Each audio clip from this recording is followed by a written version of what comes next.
Let me tell you a story. This is a story of the beginning, the Norse creation myth, which was told by the Northern Germanic Tribes in the 9th century AD. Let us begin with once upon a time. Before the existence of the oceans, the sky, or anything green, there was only the land of fire, the land of ice and mist, and Ginnungagap, the abyssal gap of primordial nothingness that laid between the two realms. The realm of ice and mist was Niflheim, a realm engulfed in ice, with rivers that emitted a toxic mist. As the cold rivers of Niflheim flowed out into the abyss, the waters began to freeze, and the northern half of the gap was engulfed in frost. The realm of fire was Muspelheim, a world bathed in eternal flames and lava. Muspelheim's burning flames burned through the southern half of the gap, blocking the ice from entering its territory.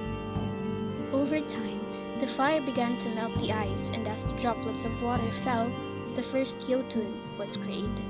This Jotun was Ymir, the ancestor of all giants and the first primordial being. As Ymir slept, the flames from Muspelheim made him sweat. The sweat that dripped from his body was formed into the first generation of giants, while from the ice, a celestial cow named Audumbla emerged. Audumbla started her life by licking the ice and consuming the soul it contained. At the same time, she kept Ymir and the giants well fed with an unending source of milk. As she continued to nourish herself, she brushed upon a patch of long dark hair. A head was exposed after the second day of constant licking, and the whole being had been licked away from the ice by the third day. This being was Buri, the ancestor of the gods and goddesses of the Aesir tribe. Buri started his new bloodline by having a son named Bor. Bor went on to choose the giantess Bestla to be his wife. Together, they had 3 half-god, half-giant children. Odin, Vili, and Ve were their names. Much time had passed, and the giants had reproduced quickly, severely outnumbering the Aesir. Concerned and disgusted with the quick reproduction of giants, Odin, Vili, and Ve decided that it was time for the gods to rule, and to do this, they had to kill Ymir. So when Ymir was asleep, the 3 brothers snuck to his resting place and attacked him. What took place next was a monumental battle heard throughout the entire abyss. With all their strength, the brothers were able to overpower and slay Ymir. As Ymir fell, gallons of his blood gushed out, creating a flood which drowned all but 2 giants. The giants Bergelmir and his wife survived by floating on a piece of wood. They fled to the misty land we now know as Jotunheim. Finding the realms of fire and ice uninhabitable, the 3 brothers transported Ymir's body to the Gap's center to create a new world. They constructed soil and earth in the shape of a flat disk from Ymir's skin and muscles, and made the oceans from his blood, rocks from his teeth, vegetation from his hair, the sky from his skull, and clouds from his brain.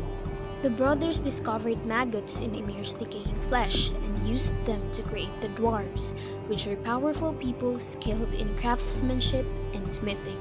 The brothers put a dwarf in each corner of the world to prevent the sky from collapsing. Nordri, the north, Austri, the east, Sudri, the south, and Vestri, the west, were the names given to these dwarves. After that, the gods took embers from Muspelheim and hurled them into the sky. From these embers, the stars, planets, light, and moon were formed. Finally, they used Ymir's eyelashes to construct a barrier that encircled the flat world's middle area. This middle area was known as Midgard. The barrier was needed to protect the land from surviving giants who made their new home on the outside areas of the world. As Odin, Vili, and Ve explored Midgard, they came upon 2 branches of wood. Wanting to fill Midgard with new beings, the brothers created the first 2 humans out of the wood, a man named Ask and a woman named Embla. Odin gave them spirit and life. Ve gave them movement, mind, and intelligence, and Vili gave them shape, speech, emotions, and the five senses. The brothers also gifted them Midgard itself. The new world would belong to them and to their descendants. Satisfied with their creations, the brothers decided to build a home for only the gods to live in. And so, way above Midgard, in the sky, the gods created Asgard, the great fortress and dwelling of the Aesir.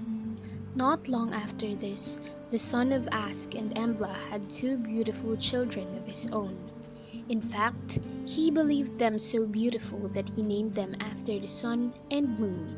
He named his daughter Sol and his son Mani. Angry with the man's arrogance, the Aesir took his children and placed them in the sky. There, the two would pull the sun and moon on chariots until the end. Creation was now complete. This is how the cosmos, the humans, and the world that they inhabit came to be.